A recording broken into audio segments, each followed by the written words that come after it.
네, 오늘 이 시간에는 149페이지 내용을 함께 이렇게 살펴보도록 하겠습니다. 우리가 지난 시간에 권징에 대해서도 함께 살펴봤었고, 또 함께 더불어서 금식에 대해서도 함께 살펴봤습니다. 그래서 사실 금식이라고 하는 것이 오늘날의 개혁주의 교회 안에서는 참 많이 사라져버린 신앙의 모습 가운데 하나라고 저는 개인적으로 생각합니다. 그래서 뭐 순복음이나 다른 교회에서는 너무 또 지나치게 어떤 금식에 대해서 강조하는 면이 있는가 하면, 또 개혁주의 교회들 안에서는 이 금식하며 기도한다라고 하는 것, 이런 것을 대함에 있어서 되게 부정적으로 뭔가 보는 그런 모습들이 없지 않아 있는 게 사실입니다. 그래서 이 금식이라고 하는 것 자체가 사실 성경적이지 않은 것처럼, 우리의 신앙에 있어서 이렇게 유익이 되지 않는 것처럼 그렇게 생각하는 모습을 보게 될 때가 종종 있다라는 것이죠. 근데 우리가 지난 시간에 함께 나누었던 내용에서 언급됐던 것처럼 금식이라고 하는 것은 사실 우리 신앙 가운데 주는 유익이 많이 있습니다. 그래서 칼빈 선생님도 기독교 강요에서 성도에게 있어서의 금식이 주는 여러 가지 유익들에 대해서도 이야기를 했죠. 그것이 지나치면은 해가 되지만, 그것을 오용하면 해가 되지만, 금식이라고 하는 수단들을 바르게 선용하면 우리의 신앙에 있어서 충분히 많은 유익이 있다라고 하는 것이 칼빈 선생님이 기독교 강요에서 금식에 대해서 이야기했던 바라고 할 수가 있는 것입니다. 그래서 지난 시간에도 나눴지만 간략하게 금식의 세 가지 목적에 대해서만 이 칼빈 선생님께서 말씀하신 내용을 이렇게 인용해서 말씀드리자면, 칼빈 선생님이 사권 12장 15절에서 금식의 세 가지 목적에 대해서 이야기를 하고 있습니다. 첫째는 육이 방종한 행동을 하지 못하도록 약화시키기 위해서 우리는 때로 금식을 한다라고 했어요. 이 말이 무슨 말입니까? 금식을 하면 자연히 힘이 빠지겠죠. 우리가 육이 혈기왕성할 때 화도 내고 혈기가 왕성할 때 어떤 죄도 지을 수 있는 겁니다. 근데 우리의 힘이 하나도 없어요. 그러니까 예를 들어서 정말 노년에 이제 막 주님 뵐 날이 얼마 남지 않은 그런 어르신들이 화내는 거 봤습니까? 거의 어떤 일들에도 감정의 요동함이 별로 없습니다. 그래서 화가 날 만한 상황인데도 화를 내지 아니하시고, 물론 또 기뻐할 만한 상황에서도 막 크게 기뻐하지 않으시는 부분들이 있긴 하지만, 어쨌든 우리의 육의 힘이 빠지게 되면 그만큼 우리의 감정의 요동함이나 이러한 모습들이 약화되어질 수밖에 없어요. 그리고 대다수 우리가 감정의 요동함 가운데 나타내 보이는 행동들은 대다수는 사실 우리의 선한 일들과 관계된 것이라기보다는 사실 죄와 관계된 부분들에 그런 우리의 감정이 요동할 때가 많이 있는 것이죠. 그래서 칼빈 선생님은 금식의 첫 번째 목적은 육이 방종한 행동을 하지 못하도록 약화시키기 위한 목적에서 우리는 때로 금식할 필요가 있다라고 이야기를 하고 있습니다. 또 둘째로는 기도와 거룩한 명상을 위해서 우리의 심신을 더욱 잘 준비하기 위해서, 그러니까 그 기도하는 바에 더욱 집중할 수 있기를 위해서 때로는 우리는 금식할 필요가 있다라고 이야기를 하고 있어요. 그리고 마지막 셋째로는 하나님 앞에서 우리의 죄를 고백하고자 할 때 하나님 앞에서 우리 자신을 낮추는 증거를 나타내 보이는 수단으로서 우리가 또한 금식해야지만 된다라고 이야기하고 있는 것입니다. 이 세 가지 목적에 있어서의 금식이라고 하는 것은 우리의 신앙에 있어서 유익이 된다라고 하는 사실을 우리가 잊어서는 안 될 것입니다. 그러니까 금식이라고 하는 자체가 나 40일 금식했어, 나 100일 금식했어, 나 뭐 며칠 금식했어, 어떤 이런 그 자체에 아무 의미가 없다라는 거예요. 그 기간이나 어떤 특정한 형식이나 틀은 아무 유익이나 의미가 없습니다. 중요한 것은 왜 금식을 하냐? 왜? 어떤 목적에서 금식을 하느냐? 우리가 내 어떤 목적을 이루기 위해서, 하나님 저 진짜 이거 안 들어주시면 저 진짜 죽을 때까지 금식할 거예요. 막 이런 식으로 하나님 앞에서 내가 뭐를 얻어내기 위한 수단으로서의 금식은 합당한 금식이 아니다라는 거예요. 내 공로, 내 의, 어떤 나의 어떤 바람을 이루기 위한 수단, 목적, 그런 과정에서의 금식은 하등 아무런 쓸모가 없다, 의미가 없다, 유익이 없다, 오히려 해가 된다. 이것을 명심하시고, 다만 이 세 가지 목적, 육이 방종한 행동을 보이지 못하도록 약화시키기 위해, 때로는 우리가 온전히 그 기도에 집중할 수 있기를 위해, 때로는 우리의 어떤 잘못과 우리 하나님 앞에서의 범죄함을 회개하는 우리의 진심을 표현하기 위해 우리는 때로는 금식하는 모습들을 나타내 보일 수 있어야지만 됩니다. 그리고 어떠한 중대한 일과 관련해서 하나님 앞에 기도하려고 할 때, 이 중대한 일은 객관적인 중대한 일이 아닙니다. 주관적인 중대한 일이 아니에요. 내가 생각할 때 중요한 일, 어떤 이런 것이라기보다는 되게 공적인 성격, 그리고 혹은 되게 성경적인 근거가 있는 그러한 틀에서의 중요한 일들을 의미하는 거예요. 예를 들어서 교회가 개척되어진다라고 할 때, 혹은 목사를 안수한다라고 할 때, 여러 가지 그 중요한 교회에서의 큰 행사들, 누구 세례를 준다라고 할 때, 여러 가지 교회의 중요한 일들이 있지 않습니까? 우리 자신에게 있어서도 내 가족이, 내 혈육이, 내 자녀가 세례를 앞두고 있을 때, 이러할 때에 정말 우리가 그러한 어떤 중대한 일들과 관련해서 성경적이고 어떤 공적인 일들에 있어서 중요한 일들을 위해서 기도하는 그 금식하며 기도하는 모습들을 나타내 보일 수 있어야지만 되고, 또한 목사는 위험이 닥쳐올 경우에 교회의 금식을 권고할 의무가 있다라고 칼빈 선생님은 이야기를 했습니다. 그래서 이런 여러 가지 내용들을 통해서 금식이 우리의 삶 가운데 큰 유익이 있다라고 하는 사실을 꼭 기억해야지만 됩니다. 그리고 함께 더불어서 교회의 권징이라고 하는 것, 교회에 허락하신 열쇠의 권세 가운데서는 권징의 열쇠가 있는데, 오늘날은 사실 성도들을 권징하는 모습을 많이 볼 수 없죠. 권징을 하지 않습니다. 여러 가지 이유들이 있겠지만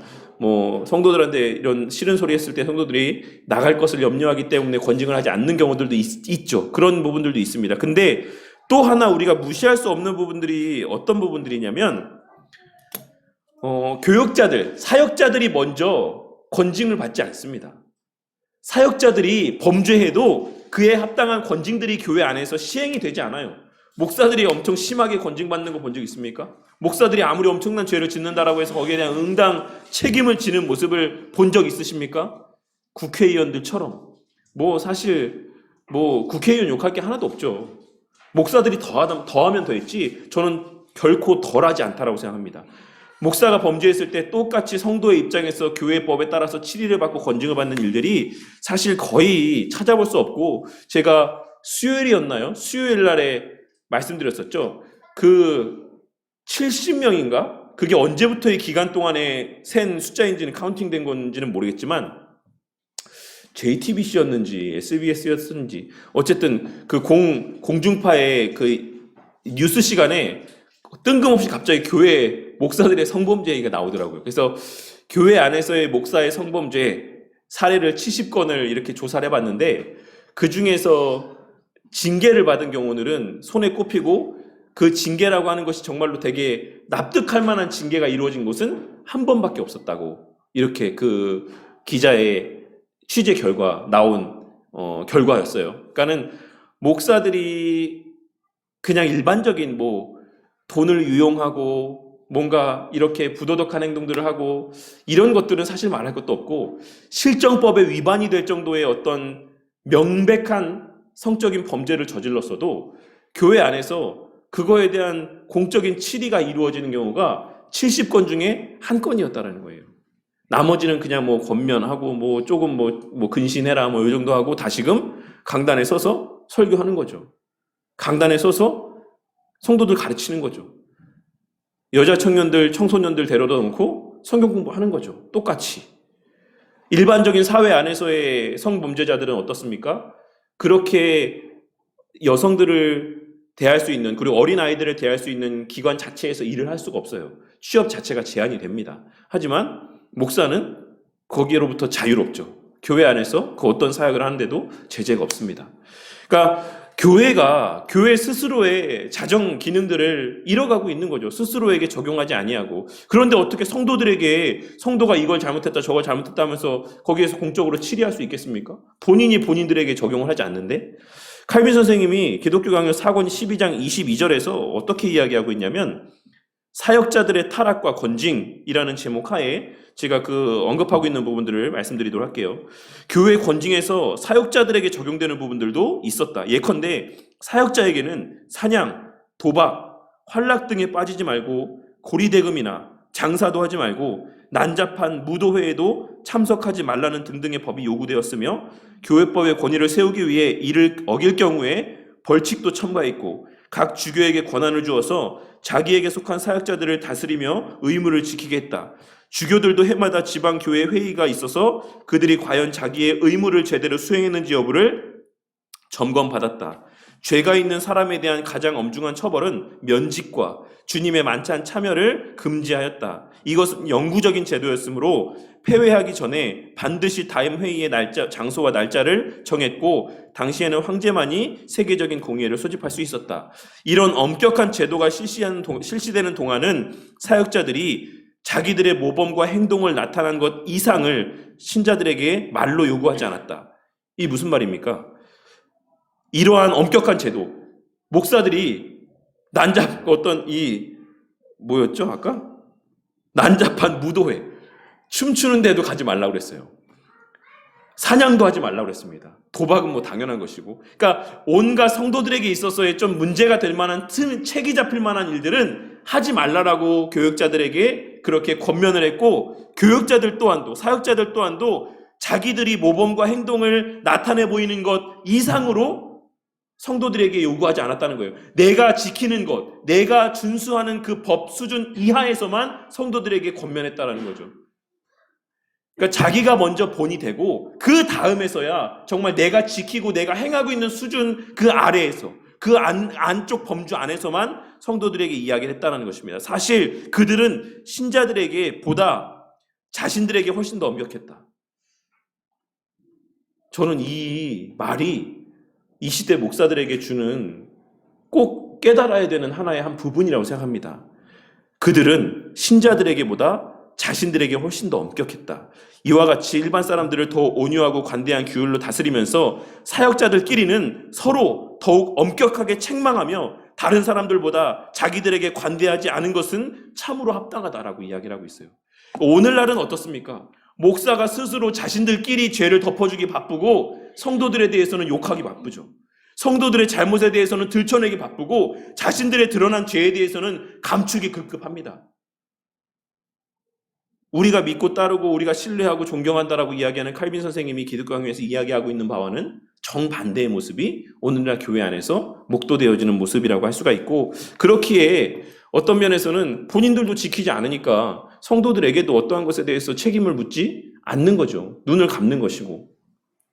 저는 그렇다고 생각합니다. 그래서 어쨌든 우리가 권징이라고 하는 것, 교회 질서라고 하는 것, 사실 앞에서 성도들을 가르치고 성도들에게 설교를 하고 본이 되는 역할들을 감당해야 되는 목사에게 교회법이 더 엄격하게 적용이 되어야 된다고 생각하고, 교회의 회복이라고 하는 것, 오늘날 한국교회의 신앙의 회복이라고 하는 것은 저는 목사들에게서부터 회복되어져야 된다라고 생각합니다. 목사들이 더 그 자신을 하나님의 말씀의 법 앞에 더욱더 엄격하게 스스로를 돌아보며 세워갈 때에 그것이 100마디 말보다, 성도들에게서의 100마디 말보다, 100마디의 권면보다 그렇게 몸소 말 없이 하나님의 말씀의 법 가운데 순종하는 그 모습들이 비춰지는 것이 더욱더 성도들에게 살아있는 교육이 되고 권면이 될 수 있다라고 생각을 합니다. 그래서 어쨌든 우리가 늘 기도할 때, 우리가 수요일날 수요예배 때도 항상 기도하면서 한국교회를 위해서 기도하는데, 우리 성도님들도 목사들을 위해서 기도하셔야지만 돼요.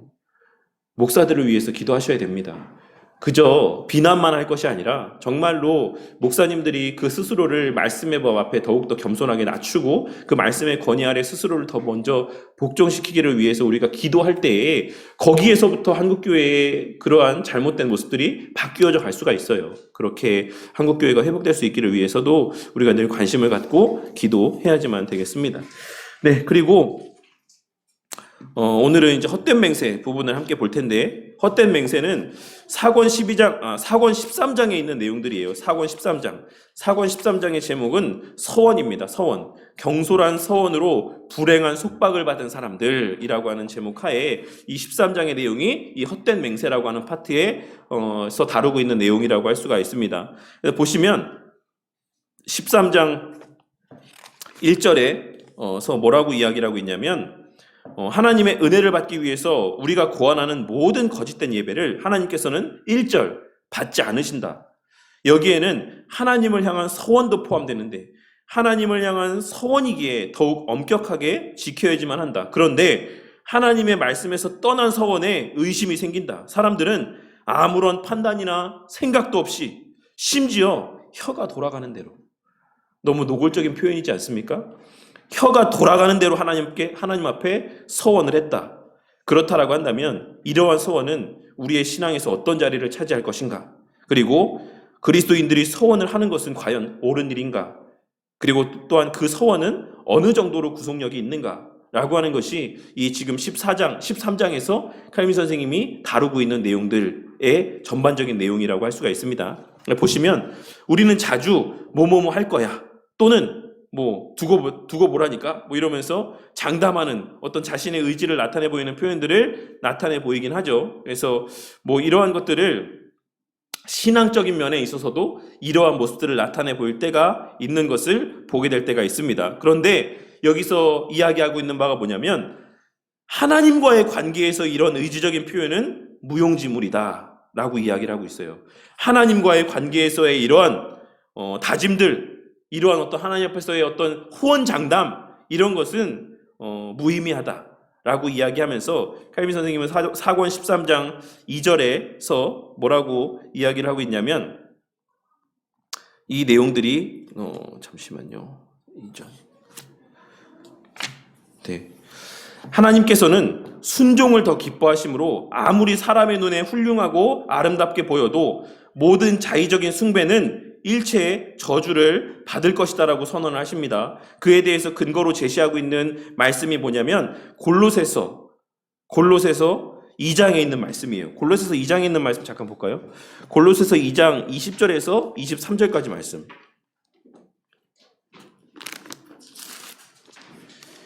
골로새서 2장 20절에서 23절까지 말씀.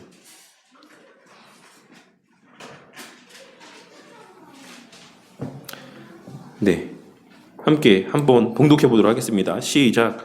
너희가 세상의 초등학문에서 그리스도와 함께 죽었거든 어찌하여 세상에 사는 것과 같이 규례에 순종하느냐. 곧 붙잡지도 말고 맛보지도 말고 만지지도 말라 하는 것이니 이 모든 것은 한때에 쓰이고는 없어지리라. 사람의 명령과 가르침을 따르느냐. 이런 것들은 자의적인 숭배와 겸손과 몸을 괴롭게 하는 데에는 지혜 있는 모양이나 오직 육체에 따르는 것을 금하는 데는 조금도 유익이 없느니라.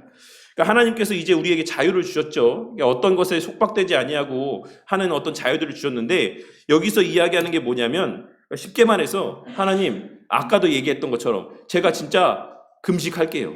제가 한 몇십 일 동안 금식할 테니까 제 기도하는 거 이거 들어주세요. 라고 이렇게 이야기하는 것들. 어떤 조건적인 내가 어떤 그런 조건을 삼아서 내 어떤 열심들을 나타내 보이는 것들. 이 모든 것들이 다 무의미하다라고 말씀하고 있는 거예요. 자의적인 숭배는 저주를 받을 것이다라고 하나님께서 말씀하고 있다라는 것입니다.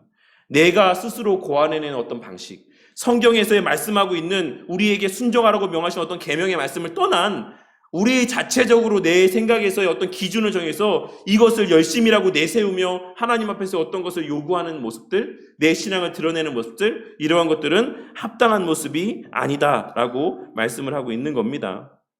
그래서 이런 것은 이기적인 열망이라고 이야기를 하면서 이기적인 경배다. 이것은 아무 쓸모가 없다라고 이야기하고 있는 것이 기독교 강요에서의 칼빈 선생님이 이야기하고 있는 바입니다. 그래서 오늘이나 내일 계획을 가지고 장사해서 이익을 보겠다라고 의지적인 결단을 행하는 자에게 하나님께서 뭐라 말씀하셨습니까? 내일 일을 너희가 알지 못한다. 너희 생명이 뭐냐?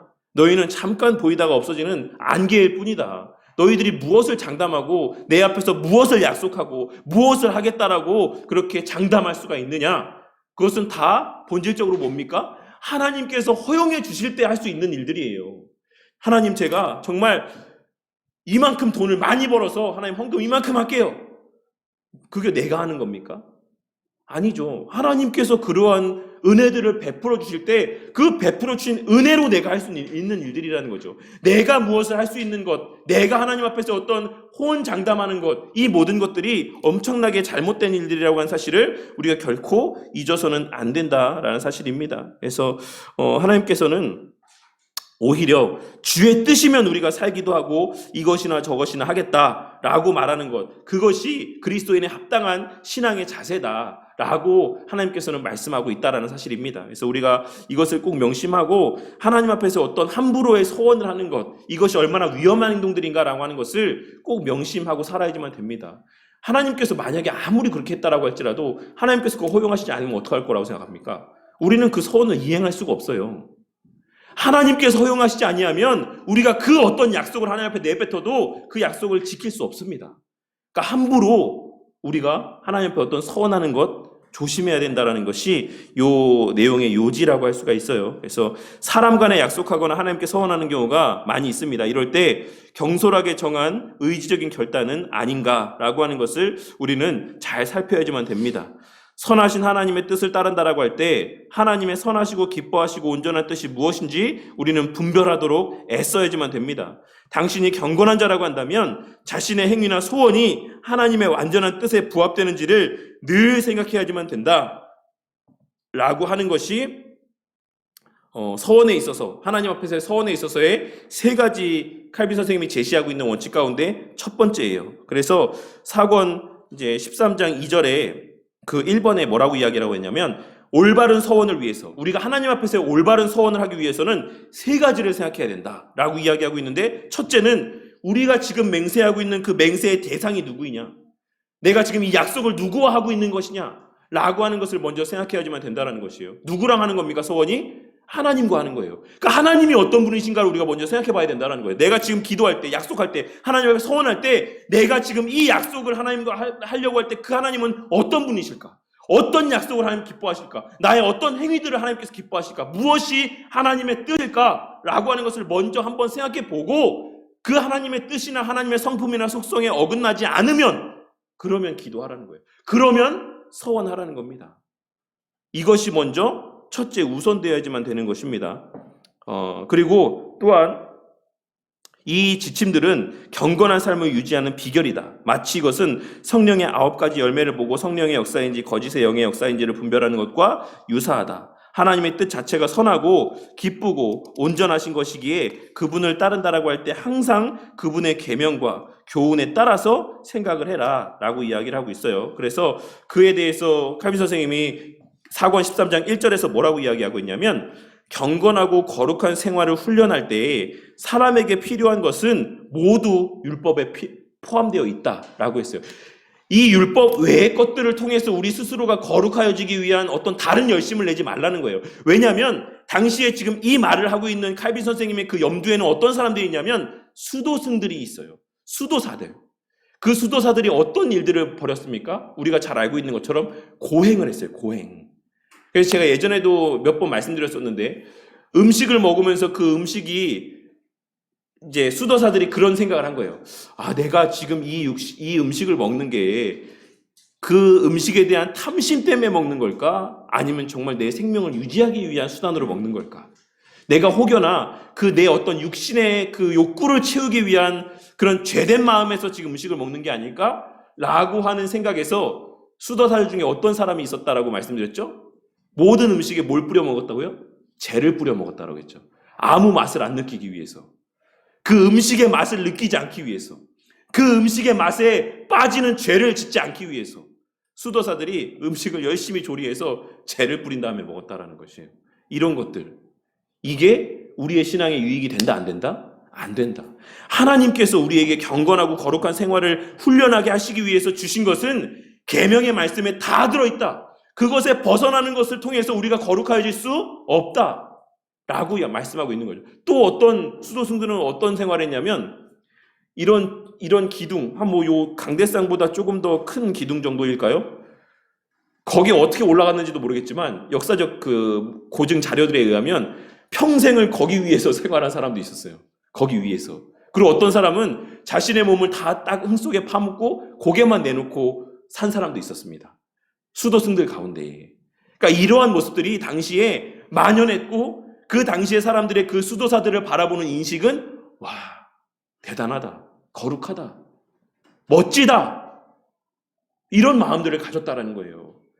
그래서 칼빈 선생님이 아니다, 그거는 우리가 본받을 만한 모습이 아니다, 그거는 우리가 추구해야 될 신앙의 모습이 아니다, 우리가 추구해야 될 경건의 모든 모습들은 다 하나님 말씀에 다 포함되어 있다. 이 계명의 말씀 가운데만 그 의미대로만 살기 위해 애쓰면 그걸로 우리는 거룩함을 좇는 삶을 사는 데 있어서 충분하다. 그 외에 음식에 죄를 뿌려 먹건 그 온몸을 그냥 흙 속에 파묻고 머리만 내놓고 살건 이 모든 것들, 이 모든 고행들은 부질없고 쓸데없는 고행, 오히려 죄를 더하는 잘못된 신앙의 모습에 불과하다라고 하는 것이 이 칼빈 선생님이 이야기하는 거죠. 그리고 그들이 그러한 약속들, 주님 그냥 하지 않았겠죠. 그 수도승들이 그냥 했겠습니까? 처음에 하면서 하나님 저는 앞으로 평생을 음식을 맛을 느끼지 않겠습니다. 죄를 뿌려 먹겠습니다. 하나님 저는 평생을 몸을 땅속에 파묻고 그 어떤 내 육신으로 죄 짓는 것을 다 금하고 정말 땅 아래에서 머리만 내놓고 살겠습니다. 이러한 하나님 앞에서 약속을 했겠죠. 이 약속들이 다 부질없고 악한 약속들이고 잘못된 서원이다라고 하는 것을 칼빈 선생님이 이야기하고 있는 거예요. 그래서 우리는 하나님 뜻 자체가 선하고 기쁘고 온전하신 것이기 때문에 그분의 뜻을 따른다라고 할 때 항상 그 계명과 교훈을 따라 살아가야지만 되고, 이 말은 또 무슨 말입니까? 어떤 것을 의미합니까? 우리가 무엇을 서원할 때, 하나님 앞에 어떤 것을 약속할 때에 이 계명의 말씀에 비추어서 생각해 보라는 것을 말씀하고 있는 거예요. 하나님의 10가지 계명의 말씀, 10계명의 말씀 가운데 내가 지금 기도하고 바라고 간구하는 것들, 내가 조건을 내세워서 하나님 앞에 이루어 달라고 요구하는 것들이 과연 이 10가지 계명의 큰 범주의 틀 안에 비춰봤을 때 거기에서 어긋남이 없는가? 이게 혹시 내 자신의 유익을 위한 간구가 아닐까? 라고 하는 것을 상고하고 또 상고한 이후에 그제서야 하나님 앞에 기도해라, 서원해라 라고 하는 것을 이야기하고 있는 것입니다. 첫째로는 내가 지금 기도하고 있는 이 간구하고 서원하는 그 대상이 누구인가 라고 하는 것을 먼저 생각해야 되고, 그것은 곧 하나님의 계명의 말씀을 비추어서 내 지금 간구하고 서원할 것을 거기에 한번 비교해 봐라, 거기에 들이밀어 봐라 라고 하는 것을 이야기하고 있는 겁니다. 그게 첫 번째 서원에 있어서의 원리라고 칼빈 선생님이 제시하고 있고, 두 번째는 뭐였냐면 다음 페이지 150페이지에 다음으로 어떤 일이든 감당할 수 있는지 자신의 능력을 생각하고 맹세나 소원을 해야 된다. 분에 넘치는 약속하지 말라는 거예요. 분에 넘치는 서원을 하지 말라는 겁니다. 하나님께서 모든 사람에게는 각자에게 맞는 역량들을 주셨습니다. 누군가에게는 정말로 말씀 보는 것이 어렵지 않아서 정말 말씀이 술술술술 보여지는 사람들이 있고, 누군가에게는 하나님께서 특별히 기도에 대해서 특별한 은혜들을 주셔서 정말 1시간, 2시간 기도해도 그것이 전혀 그 마음 가운데, 삶 가운데 지장이 되지 아니하고 기쁨 가운데 기도라는 사람들도 있어요. 그렇다고 해서 기도를 아예 할 수 없는 사람들도 있는가? 그건 아니지만 누구나가 다 기도를 어느 정도는 할 수 있지만 특출나게 하나님께서 기도나 말씀 보는 거나 어떤 봉사나 선행이나 여러 가지 부분들에서 각자에게끔 맞게끔 주시는 은혜들이 있다라는 겁니다. 모양들이 다 다르다라는 거예요. 근데 예를 들어서 바울과 같이 제가 몇 군데를 다니면서 교회를 몇 개를 개척하겠습니다. 아니면은 제가 평생에 하나님 앞에 얼마를 헌금하겠습니다. 아니면 제가 며칠 동안 단 하루도 빠지지 아니하고 이렇게 새벽마다 나와서 기도를 하겠습니다. 1000일 동안 1000일의 어떤 번제를 하나님 앞에 드리겠습니다. 이러한 약속들을 함에 있어서 자신의 형편들을 고려하지 않고 하는 사람들도 있다라는 거예요. 그냥 어떤 획일적인 기준에 따라서. 그런데 그러한 것들이 합당치 않다라고 이야기를 하면서 하나님 선생님이 13장 3절 1항과 2항에서 뭐라고 이야기하고 있냐면, 우리는 자신의 힘을 잘 헤아려야지만 된다. 내 힘이 어느 정도인지, 내 역량이 어느 정도인지를 잘 헤아려야지만 된다. 그리고 우리의 소명을 생각해서 하나님께서 주신 자유의 복을 무시해서는 안 된다. 자기 힘으로 할 수 없는 일이나 자기의 소명과 상충되는 일들을 서원하는 사람은 경솔한 사람이다 라고 이야기를 하고 있습니다. 그리고 하나님의 손에서 받은 것이 아니면 우리가 하나님께 드리는 서원은 합당치 않다는 오랑주 회의의 결정은 참으로 옳다. 하나님께 드리는 것은 모두가 그분에게서 받은 선물에 불과하다라고, 따라서 서원도 항상 그 받은 은혜의 분량에 맞아야지만 된다라고 하는 것이 칼빈 선생님이 이야기하고 있는 바라고 할 수가 있어요. 그래서 우리가 항상 그래도 그나마 자기 자신에 대해서는 자기가 제일 잘 알잖아요. 내 어떤 역량이 어느 정도나 되는지 우리가 잘 알지 않습니까? 그러니까 그 역량을 벗어나는 것을 마치 하나님을 시험하듯 그렇게 하나님 앞에 서원해서는 안 된다라는 것입니다. 하나님께서 우리가 어떤 것을 더 한다라고 해서 더 기뻐하시고 덜 한다라고 해서 덜 기뻐하시는 것이 아니에요. 늘 말씀드리지만 하나님께서는 우리의 마음의 중심을 보시는 분입니다. 100만 원 헌금한 1000만 원 한 사람, 10만 원 한 사람, 10,000원 한 사람. 예수님께서도 말씀하지 않으셨습니까? 그 헌금의 액수에 어떠한 차이가 있는 것이 아니라 그 사람이 정말 그 형편 안에서의 최선을 다했는가 다하지 않았는가 라고 하는 것이 하나님께서 보시는 마음의 중심이에요.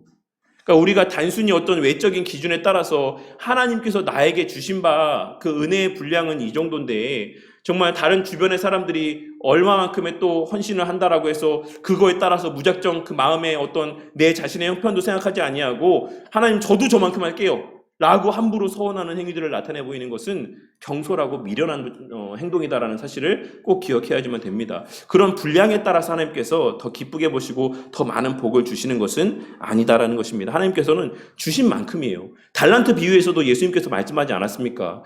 그 주신 만큼의 것만을 요구하시는 분이지 주신 것보다 더한 것을 요구하시는 분이 아니에요. 그러니까 예전에 어떤 목사님이 그런 말씀하신 적이 있었거든요. 목회를 되게 오랫동안 하신 목사님이 내가 너무 성도들에게 되게 너무 뭐랄까요?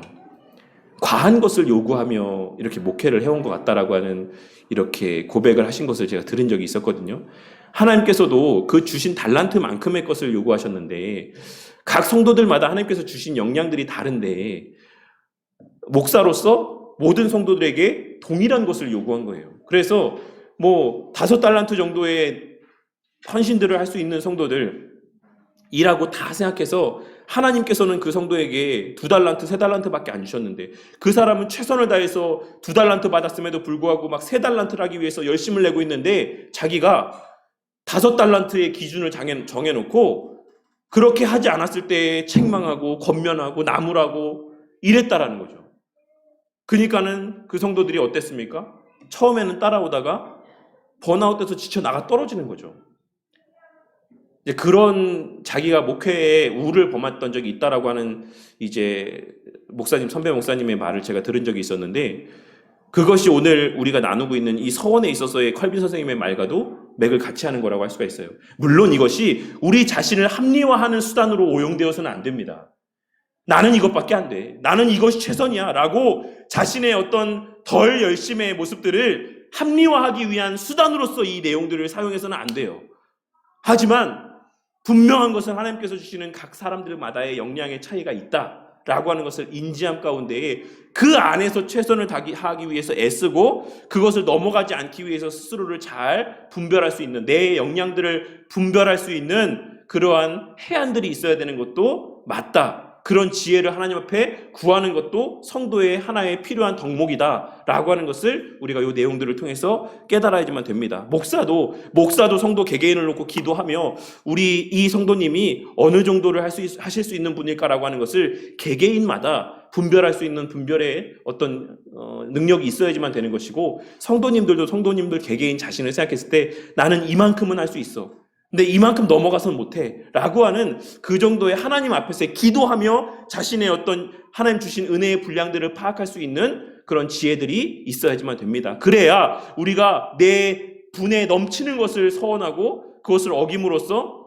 정말 선한 의도에서의 죄를 범하는 우를 우리가 범하지 않을 수 있어요. 그런 것을 이야기하고 있는 겁니다. 그리고 세 번째로 이야기하고 있는 것은 그 다음으로는 자신의 의도를 고려해야지만 된다라고 하는 것이죠. 그래서 수차례 반복하지만 하나님은 우리의 생각을 살피고 있으십니다. 그래서 그분은 영이시기 때문이죠. 그래서 어떠한 인간적인 고함물이라도 그분에게 효력을 발휘하지 못하고 그분의 뜻을 변화시키지 못합니다. 그래서 우리가 이러한 어떤 외적인 드러나는 행위들만으로 무엇을 판단하는 것은 참 조심해야지만 되는 일이다라고 생각합니다. 그래서 참 목사가 어떤 성도 누군가를 칭찬한다라고 하는 것이 참 조심스러운 일이에요. 왜냐하면 하나님은 성도들의 그 중심을 파악할 수 있지만 사실 목사는 똑같은 사람으로서 어떤 사람의 그 중심과 의도를 다 파악할 수가 없죠. 그래서 외적으로 드러나는 열심과 헌신의 모습들만을 보고서 우리가 그냥 아무렇지도 않게 목사가 강단에서 어떤 성도를 높이고 지켜 세우고 칭찬하게 됐을 때에 만약에 그 의도가 다른 사람에게 잘못된 의도였다라는 것이 드러나게 되면 그거로 말미암아 시험에 드는 사람이 반드시 생겨나게 될 수밖에 없어요. 그래서 참 목사가 칭찬에 너무 인색한 것도 사실 문제이긴 하지만 저는 어떤 면에서는 차라리 인색한 것이 과한 것보다는 나을 수도 있다라는 생각이긴 합니다. 그러할 때 하나님께서 이러한 어떤 잘못된 외적인 열심, 이러한 것들을 추켜 세움으로써 다른 성도들이 동일한 죄를 범하게 되거나 혹은 시험에 들고 넘어지는 모습들로 이어지지 않게끔 보호해 주신다라고 생각합니다. 우리가 아나니아와 삽비라의 이야기를 알지 않습니까? 그냥 우리가 일반 교회 안에서, 오늘날 이 시대 우리 바른 교회 안에서 아나니아와 삽비라 같은 사람의 모습이 있었다라고 해봅시다. 그러면 제가 목사로서 그런 아나니아와 삽비라가 그 소유를 팔아가지고 갖고 왔을 때 제가 거기에 대고 왜 죄를 지었냐? 이렇게 이야기할 수 있는 목사가 누가 있겠습니까? 와우, 아나니아 삽비라 집사님 너무 대단하십니다. 하나님께서 기뻐하실 겁니다. 정말 이 귀한 예물을 하나님 앞에 이렇게 가지고 왔으니 하나님께서 복 주실 겁니다. 이렇게 얘기하지 않겠어요? 성도들 앞에 그렇게 자랑하지 않겠습니까? 이 아나니아와 삽비라 이 두 부부를 보십시오. 얼마나 대단하고 헌신적입니까? 이렇게 얘기하지 않겠습니까? 하지만 하나님께서 그것을 보면서 뭐라 하셨습니까? 죄라고 했잖아요. 그리고 그들의 영혼을 가져가심으로써 그것이 그 당시 교회 안에 본이 되게 하셨지 않습니까?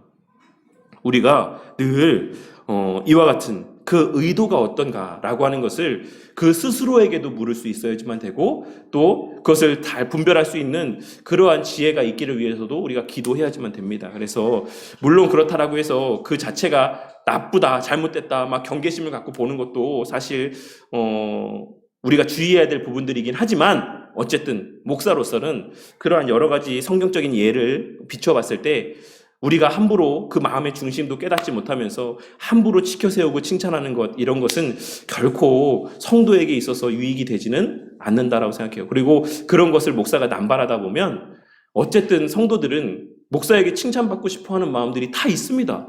누가 싫어합니까?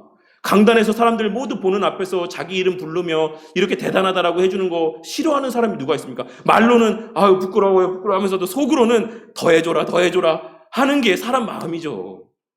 그러면 많은 사람들의 헌신이 무엇을 위한 헌신이 되겠습니까? 그 사람의 칭찬을 위한 헌신이 되는 거예요.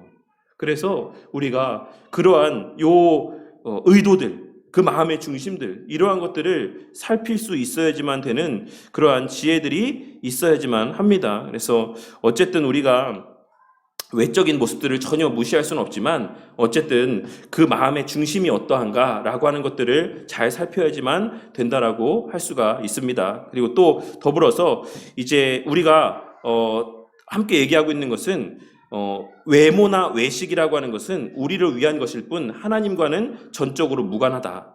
영으로 예배드린다라고 해서 예배 형식을 무시해서는 안 되는데 그 형식은 우리를 위한 것이기 때문에 정성껏 그리고 진심으로 행할 필요가 있다라고 이야기를 하고 있습니다. 그래서 어쨌든 우리가 이런 외적인 모습들이라고 하는 것들도 우리가 간과해서는 안 되는 모습이긴 하지만 또한 동시에 그것들에 지나친 가치를 부여해서도 안 된다라고 하는 것, 그것이 칼빈 선생님이 이야기하고 있는 바라고 할 수가 있습니다. 그리고 마지막 또 이어서 더 중요한 것은 세례시에 하나님 앞에서의 성도들이 보는 가운데 서원하는 것. 이것은 칼빈 선생님의 그 사권 13장 6절에 일반적으로 합당한 서원 파트에서 다루고 있는 내용이에요. 그러면 성도들은 서원을 할 수 있는 게 아무것도 없나? 우리는 그러면 서원이라는 것이 우리한테는 불가능한 것인가? 라고 하는 의문이 들 수 있겠죠. 이래서 하지 마라, 저래서 하지 마라, 이렇게 위험하다, 저렇게 위험하다, 이렇다라고 한다면 그러면 성경에서의 말하는 합당한 서원이라는 것은 없는 것인가? 라고 하는 의문이 들 수 있지 않습니까? 그런데 거기에 대해서 합당한 서원도 있다 라고 이야기하고 있는 부분들이 사권 13장 6절에 있는 내용이에요. 거기에서 일반적으로 합당한 서원 이라고 이야기하고 있는 게 지금 이 라운성 교수님이 요 마지막 단락 부분에서 하고 있는 겁니다. 세례 시에 하나님 앞에서 성도들이 보는 가운데 서원하는 것, 교리문답을 공부하면서 또 성찬식에 참여하면서 하나님의 자녀로서의 경건히 살겠다라고 다짐하고 결단하는 것, 이 모든 것이 합당한 서원이다. 합당한 서원이다. 우리의 예배 때마다의 하나님 앞에 결단하고 다짐하는 것들, 합당한 소원이다. 이것은 우리의 신앙에 있어서 유익이 되는 소원들이다 라고 하는 것이죠. 그래서 이 기독교 강의 내용을 그대로 읽어드리자면, 모든 신자에게 공통된 소원이 한 가지 있다. 세례받을 때 하는 것으로 교리문답과 주님의 만찬 참가로 우리는 확인할 수 있다. 성례는 일종의 계약과도 같은 것으로 이 계약에 따라서 주님께서는 우리에게 자비를 베푸셔서 영생을 주시며 우리는 순종하겠다라고 주님께 약속을 드린다. 이 서원의 형식 혹은 요점은 사탄을 물리치고 몸을 바쳐 주님을 섬기며 주님의 거룩한 계명에 순종하고 우리의 육의 악한 욕망을 따르지 않겠다라고 하는 것이니, 이는 성경이 인정할 뿐만 아니라 하나님의 모든 자녀에게 요구되는 서원으로서 거룩하며 유익하다. 이런 규정은 은혜의 언약에 포함되어 있는데, 이 언약에는 죄의 용서와 성결의 영이 함께 포함되어 있으므로 우리가 하는 약속에는 용서와 도움을 구하는 기원이 결합되어 있다. 개개의 서원을 판정할 때는 위에서 말한 세 가지 표준을 염두에 둬야 한다. 수연한 시기는 말할 수 없으며 다만 범사에 신중함이 요구된다. 자주 행하여 값싼 것이 되게 해서는 안 되고 영구적인 서원으로 평생에 얽매이는 것도 조심해야지만 된다. 이것이 이제 서원에 대해서 칼빈 선생님이 이야기하고 있는 바입니다. 뭡니까? 함부로 서원하지 마라. 감정에 이끌려서 사람의 옆에 모양 누가 한다고 그냥 따라서 내 어떤 형편도 살피지 않고 그냥 함부로 서원하지 말아라. 신중하게 해라. 그리고 자주 하지 마라. 자주 하지 마라. 값싼 것으로 그렇게 전락하도록 서원이라고 하는 은혜의 수단들을, 귀한 수단들을 그렇게 막 남발하는 그런 모습을 나타내 보이지 마라. 그리고 영구적인 서원하지 마라. 네가 어떻게 장담할 수 있느냐? 지금은 그렇다라고 하더라도 나중에는 네가 계속해서 이러한 상태 가운데 있을 거라고 어떻게 장담할 수 있냐? 그러니까 영구적인 서원하지 마라. 그냥 어느 일정 기간 하나님 앞에서의 내 형편을 고려해서 그렇게 가끔씩 그렇게 하나님 주시는 은혜 가운데서 서원을 조심스럽게 하되 정말 남발하지 말라고 하는 이러한 또 권면의 말씀들을 잘 새겨 들어야지만 됩니다. 또한 동시에 우리에게는 늘 서원이 우리 삶 가운데, 신앙 가운데 항상 존재한다라는 사실도 잊어서는 안 돼요. 우리의 지금 하나님 앞에서 이 세례 때 받았던, 그리고 세례 때 우리가 맹세했던, 그리고 성찬 때마다 이것이 기념하며 결단하고 다짐하는 의미들이 담겨져 있다고 하지 않습니까? 오늘 우리가 성찬 나누면서도 우리 각자 마음 가운데 그런 다짐하지 않으셨어요?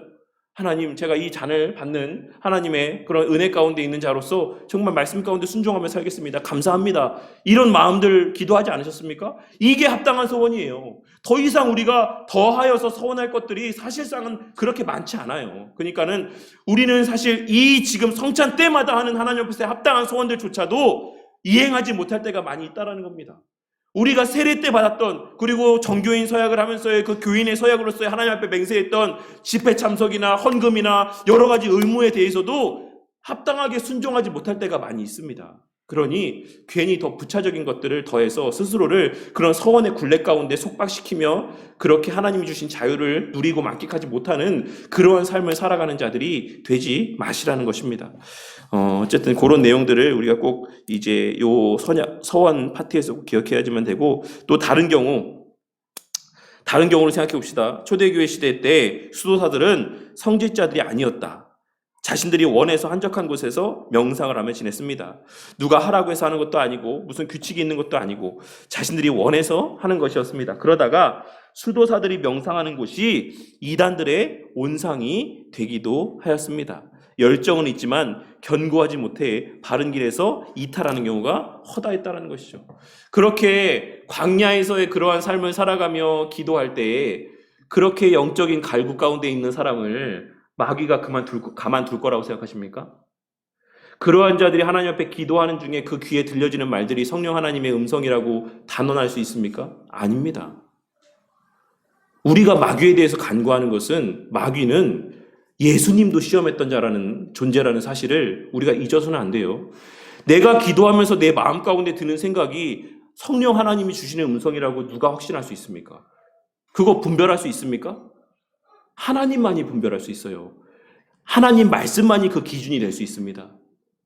그래서 늘 하나님께서는 하나님 말씀에 비추어서 우리가 본 것, 들은 것, 경험한 것을 판단하라고 말씀하시는 거예요. 아무리 놀라운 것을 봐도, 아무리 놀라운 것을 경험해도 천사의 모습을 내 눈앞에 목독해야 된다라고 할지라도 그 천사의 입에서 나오는 말이 이 성경에 기록된 말씀과 일치하는 말씀이 아니면 그건 마귀입니다. 내 눈에 광명한 천사같이 보인다라고 할지라도 그 입에서 나오는 말이 성경의 말씀과 합당한 말이 아니면 그 말은 마귀의 말이고 그 눈에 보여지는 광명한 천사는 마귀입니다. 이 사실을 늘 명심하고 사셔야지만 돼요. 그래서 이렇게 열정만 가지고 그냥 열심히 있는 신앙의 삶만 살고 그저 기도만 하는 삶, 열심에 빠져 사는 삶, 이것이 얼마나 위험한지 우리가 중국교회의 모습을 통해서도 보지 않습니까? 진리가 없고 교리가 없고 열심만 있는 중국교회가 얼마나 지금 이단들의 먹이가 되고 있는지 아세요? 뭐라 그러더라? 동방번개? 하여튼 중국에서 한국으로 건너오는 이단들이 엄청 많아요. 아세요? 맥도날드에서 그 연락처 안 준다고 도끼로 찍어 죽인 이단 있지 않습니까? 뭔가 그래요. 그게 지금 우리나라에도 들어와 있다라고 하더라고요. 중국에 자생적인 이단이 엄청나게 많아요. 근데 중국 교회가 어땠습니까? 한동안 우리 선교사님들이 엄청나게 칭송을 했죠. 한국에서 1시간 예배 드리는 거 보면서 야, 이게 예배냐? 우리 중국 가면은 막 3시간, 5시간, 8시간씩 예배 드린다. 이렇게 자랑하면서 그 신앙의 뜨거움들을 자랑했거든요. 지금 어떻습니까? 그 열심들이 다 어디로 갔습니까? 그 맥도날드에서 사람 쳐 죽이는 열심으로 변질된 거예요. 진리가 없고 교리가 없는 상태에서의 그 뜨거운 마음만 가지고 있을 때 그 마음을 마귀는 그냥 두지 않습니다. 누구보다 좋은 먹잇감이에요. 길에서 하나님에 대해서, 신앙에 대해서, 영적인 것에 대해서 아무 관심이 없는 사람보다 영적인 관심이 있는 사람들에게 마귀는 더 쉽게 접근할 수가 있다는 것입니다. 오늘 말씀에서의 이 내용들 가운데서 수도사들이 명상하던 곳이 이단들의 온상이 되었던 이유가 바로 그런 맥락에서입니다. 그들은 그 신비한 것들을 보고 싶어 했고 체험하고 싶어 했고 그런 고행 가운데 무엇인가를 듣고 싶어 했고 보고 싶어 했고 경험하고 싶어 했고 그 경험하고자 하는 열망들을 누가 채워줬습니까? 마귀가 채워준 거죠. 그들이 보고 싶어하는 것을 보여주고 경험하고 싶어하는 것들을 경험하게 하고 그리고 그들은 그것을 경험한 이후에 그것을 확신하며 자신이 믿는 바가 진리라고 믿었던 겁니다. 열정은 있지만 견고하지 못해 바른 길에서 이태하는 경우가 허다했다. 이 사실을 늘 명심해야지만 됩니다. 그러니 말씀에 근거하지 아니한 하나님 앞에서의 열심들, 서원들 다 쓰잘데기 없습니다. 꼭 기억하시기 바라겠습니다. 뿐만 아닙니다. 현실 도피적이었기에 사막과 광야로 들어가 혼자 아니면 마음 맞는 사람들끼리 지내곤 했습니다. 그러한 공동체들이 많이 있었어요. 그런데 이것은 또한 합당한 삶의 모습입니까? 그리스도인의 합당한 모습이라 할 수 있습니까? 예수님께서는 분명 전도하라 말씀하시지 않았습니까? 나가서 전도해라. 세상에서의 빛과 소금의 역할을 감당해라. 너희들이 있을 곳은 세상이다. 내가 너희들에게 이 땅에 복음을 준 이후에도 여전히 여기서 머물게 한 것은 너희를 통해서 복음을 전하기 위함이다. 라고 예수님께서 말씀하셨죠. 그래서 그냥 그 공동체끼리만 전도하지 아니하고 모여서 사는 것은 사실 주님께서 기뻐 바라보시는 공동체라고는 할 수가 없어요. 주님이 기뻐하시는 공동체는 그 사람이 전도해서 오지 않건 그걸 떠나서 전도하는 공동체입니다. 복음을 전하는 공동체예요. 그것이 하나님께서 원하시는 교회의 모습인 것이고 예수님께서 교회를 세우시며 교회에 부여하신 가장 우선된 사명 가운데 하나입니다. 그래서 오늘날 아미시 공동체라고 하는 공동체들도 있고 여러 공동체들이 있죠. 자기들끼리 모여서 사는 공동체들이. 물론 여호와의 증인 같은 경우도 자기들끼리 모여서 살고 있는 그런 공동체들도 있긴 하지만 좀 예외적인 경우라고 한다면 여호와의 증인은 전도를 엄청 열심히 한다는 거. 검단 사거리에 가시면 주말에 난리 납니다. 신천지, 여호와의 증인 막 나와가지고 엄청 전도해요. 그래서 제가 오늘 새벽 5시에 그 부활 이 검단 지역 연합회 그 연합 부활절 예배, 부활 감사 예배 드리고 왔거든요. 새벽 5시에. 근데 그 연합회 안에서 목사님들끼리 늘 하는 얘기가 그거예요. 우리가 전도하지 않으니 이단들이 판을 치고 제사장 만난 듯이 전도하고 다닌다. 우리가 전도해야 된다. 근데 그런 경험이 있으신지 모르겠지만 우리가 전도하잖아요. 그러면 이단들이 다른 곳에 가서 전도해요. 그런 경험 해보신 적 있으십니까? 우리가 전도하잖아요. 정통교회가 가서 전도하면 이단들이 다른 곳에 가서 전도합니다. 전도를 안 하지는 않지만 검단 사거리에 그 중간에 가서 교회들이 전도하면요, 그 사람들이 딴 데 가서 전도해요. 물론 여호와의 증인은 그 팻말이 거기 있어 계속 거기 서 있지만 어쨌든 간에 그렇게 교회들이 나가서 전도해야 이단들이 설 자리들이 점점점 줄어듭니다. 그래서 어쨌든 우리가 그냥 나만 좋다, 우리만 좋다, 우리만 옳다, 우리만 바르다, 이 교회 공동체 안에서만 그렇게 살면서 다른 사람 판단하고 정죄하고 비난하고 아유 저렇게밖에 못 살까, 이렇게밖에 못 살까, 그냥 그래서 우리 잘난 맛에 사는 거, 이거 하나님께서 기뻐하시는 교회 모습이 아닙니다. 우리가 믿는 바가 바르다라고 생각하면 전해야죠. 우리가 알고 있는 바가 진리라고 생각하면 드러내야죠. 그게 하나님께서 원하시는 모습인 것입니다. 그게 우리에게 그러한 진리를 하나님께서 허락하신 이유예요. 목적이고. 갖고만 있으라고 주지 않았습니다. 달란트를 가지고만 있으라고 주지 않으셨어요. 그런 종한테 뭐라 했습니까? 하나님께서 게으르고 악한 종이라 했습니다. 우리가 그만큼 귀하고 값진 것을 받았으면 그만큼 우리는 더 나가서 전도하고 더 나가서 그것을 전하는 사명이 있다라고 하는 것을 기억해야지만 돼요. 그만큼 하나님께서 나중에 찾으신다라는 거예요. 내가 너한테 더 나은 진리를 줬다. 내가 너한테 더 많은 계시의 분량들을 허락해 줬다. 너 뭐 했냐? 너 그만큼 깨달은 것 같고 너 그만큼 알고 있는 교리적인 지식 갖고 뭐 했냐? 뭐 했냐? 그 많은 달란트 갖고 뭐 했냐? 하나님, 저 그거 갖고 있었습니다. 갖고 있었습니다. 그렇게 이야기하는 거 안 통한다라는 겁니다. 그러라고 하나님 주신 게 아니다라는 것이죠. 그래서 어쨌든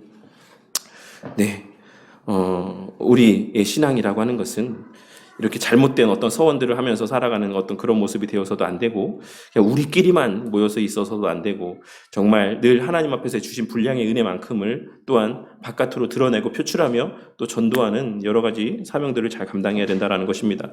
그리고 쓸데없는 어떤 경건의 모양이 사로잡혀가지고 쓸데없는 서원 가운데 살아가며 뒤로는 범죄함을 또 저지르는 죄 가운데 살아가는 그러한 모습이 있어서는 안 된다는 것. 철저하게 지금 칼빈 선생님이 이야기하고 있는 이것의 이면에는 로만 카톨릭이 자리하고 있어요. 그 수녀 제도들, 신부 제도들, 결혼을 하지 않는 것들.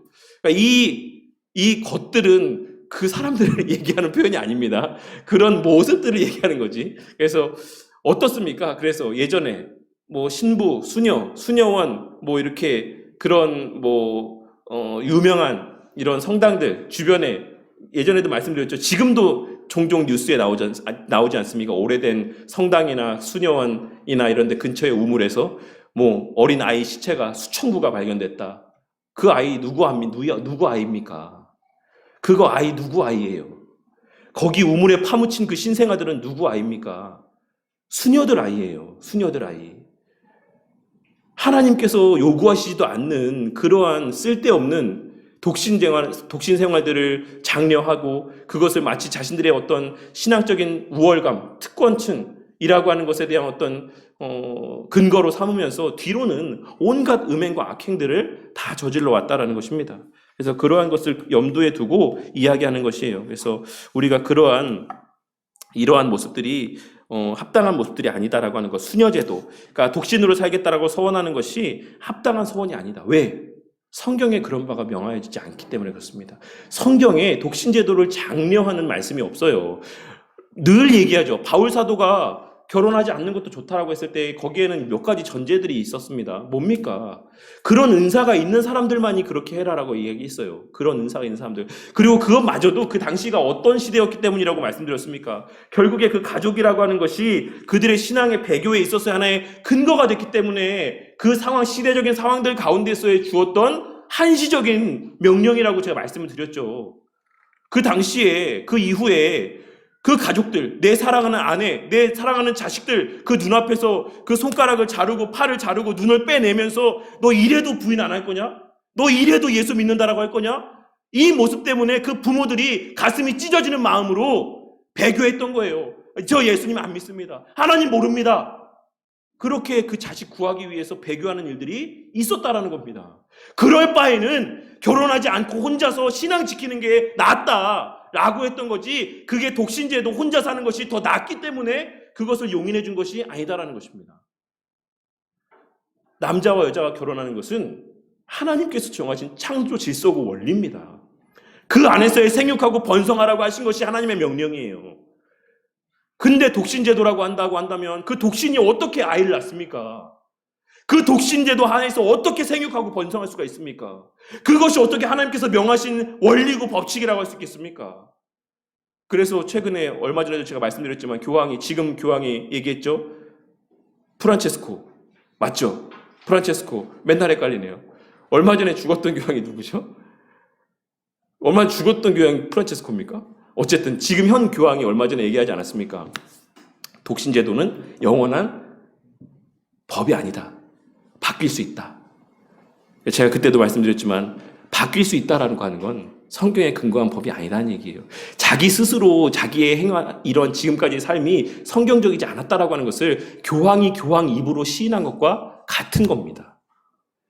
어쨌든 오늘 말씀에서처럼 쓸데없는 것들 서원하지 말고 우리가 일상에서의 하나님께서 우리에게 허락하신 서원들, 매 성찬 때마다 다짐하는 것들, 그거 지키기 위해 노력하고 또한 하나님께서 우리에게 주신 계명의 말씀, 그거에 순종하며 살기 위해 애쓰는 자들이 되시기를 바랍니다. 그리고 어떤 상황들 가운데서 하나님 주시는 마음 때문에 서원을 하게 될 때도 있을 수 있죠. 그때 이 원리들을 꼭 기억하시기 바랍니다. 내가 서원하는 그 대상, 하나님은 어떤 분이신가? 라고 하는 것을 기억하고 계명의 말씀에 그 서원의 내용들을 비추어 보며 내 자신의 할 수 있는 역량은 어느 정도인가? 라고 하는 것을 하나님 앞에 묻고 또 물어서 그 역량을 넘어가는 어떤 스스로를 과대평가함으로써 결국에는 그 서원이 자기를 올가매는 수단이 되지 않기를 바라겠습니다. 오히려 선한 의도의 서원이 죄를 짓게 만드는 그런 악한 도구가 되지 않기를 바란다는 것입니다. 그래서 우리 성도님들 늘 하나님 앞에서 합당한 서원, 그리고 또한 그 합당한 서원을 지키기 위한 열심 가운데 그 신앙의 걸음들이 더욱더 날이 갈수록 성숙하여져 가고 더욱더 하나님 보시기에 기쁨이 되는 또 그러한 신앙의 발걸음들이 되기를 바라겠습니다. 네, 다음 시간에 이 성례에 대한 내용들 또 파트 함께 나누도록 하겠습니다. 제가 기도하고 마치도록 할게요. 하나님 감사합니다. 오늘 이 시간 합당한 서원은 무엇이고 또 우리가 서원을 할 때에 주의해야 되는 것들이 무엇인가, 그리고 합당치 아니한 서원들, 그동안 기독교 역사 가운데에 오용되어 왔던 잘못된 서원의 모습이 무엇인가 라고 하는 것들을 이 시간, 또 짧은 시간 함께 이렇게 나누게 하여 주심에 감사를 드립니다. 이 서원이라고 하는 것이 오늘날에도 사실 교회 안에서 어떤 부분에 있어서는 너무 쉽게 남용되는 부분들도 있고 또 어떤 부분들에 있어서는 도무지 맹세하지 말지니라라고 하는 예수님의 말씀을 오해해서 서원하는 것 자체가 잘못된 일인 것처럼, 그것이 바람직한 모습이 아닌 것처럼 서원에 대한 오해를 갖고 살아가는 사람들도 있는 것을 보게 될 때가 있습니다. 하지만 우리가 세례 받을 때, 그리고 성찬을 받을 때, 그 외에 교회에서의 공예배 시간들 가운데 우리 마음 가운데 늘 그 예배 순서상에서의 합당한 소원들이 매 순간 이루어지고 있다는 사실을 깨닫게 하여 주셔서 주님, 거기에 더하여 부차적인 어떤 내 자의로 고안해낸 서원의 자신을 메어 그런 굴레 아래에서 하나님이 주신 자유를 누리지도 못하고 살아가는 미련한 자들 되지 아니하고 하나님 허락하신 그 틀 안에서의 합당한 서원들만을 귀하고 가치 있게 여기며 그 서원들을 이행하기 위한 열심 가운데에 그 안에서의 하나님 약속하신 은혜와 또 은택들과 기쁨과 즐거움들을 충만히 누리고 만끽하며 살아가는 우리 모든 바른교회 성도님들이 되도록 은혜 베풀어 주시옵소서. 기독교 역사 가운데 얼마나 많은 신앙의 과오들이 있어 왔습니까? 주님, 우리가 역사를 살피는 이유는 해 아래 새 것이 없고 늘 시대가 지날수록 동일한 또 연약의 모습들이 반복되어지기 때문에 우리가 과거를 살펴봐야지만 될 것이다라고 생각합니다. 주님, 지난날 한국교회, 또 지난날 세계의 우리의 기독교 선배들이 범하였던 잘못들이 있다라면 주님 잘 살필 수 있게 하시고 우리가 이 시대에 또 동일한 잘못된 신앙의 걸음을 걸어가지 않도록 우리의 믿음과 신앙을 지켜 주시옵소서. 또한 더 나아가서 주님, 이 교회 공동체는 늘 그 시선을 밖으로 두고 살아야지만 되는 이 땅에서의 존재 목적을 가지는 공동체인 것을 깨닫게 하여 주시기를 원합니다. 마치 우리만 거룩한 존재들인 양, 우리만 하나님의 사랑을 받는 존재들인 양, 그렇게 우리끼리만 잘났다라고 착각하며 이 안에서만 희희낙낙하며 즐겁게 교제하며 이 땅에서의 주어진 시간들을 허비하는 자들 되지 않게 하여 주시고 우리의 눈을 들어 아직 주를 믿지 않는 자들을 바라보게 하시고 그들이 믿든지 믿지 않든지 그 전도지를 읽고 교회를 오든지 오지 않든지 주님께서 내게 은혜 주셨기에 그 받은 은혜를 또한 전도의 열정을 통해 다른 이들에게 증거하는 삶을 살아가는 저와 우리 모든 성도님들과 우리 교회 공동체가 되도록 은혜 베풀어 주시옵소서. 주님, 그것이 바로 부활의 은혜, 그 실체를 아는 자들의 삶의 모습이지 않겠습니까? 무한한 은혜를 받았으니 무한한 책임을 갖고 이 땅에서의 그리스도인의 삶을 살아가는 우리 모두가 되게 하여 주시옵소서.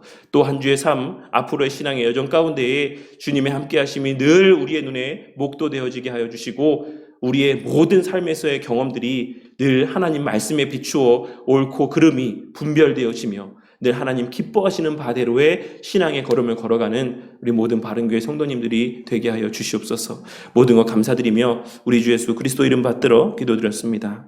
아멘.